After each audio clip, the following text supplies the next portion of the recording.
Misa ka na ngadto sa 77 ang natalang fireworks-related incidents sa DOH Region 12. Gikan December 21, 2023 hangtod January 4 karon tuiga, ana sa 77 ang natalang fireworks-related incident sa Department of Health kon DOH 12.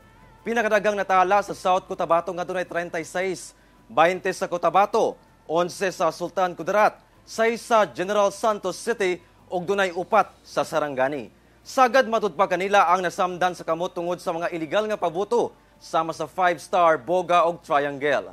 Sumala sa DOH-12, posible pang mutaas ang maong ihap sanglit duna pay pipila ka lungsod sa Region 12 nga wala pa nakahatag og report kanila.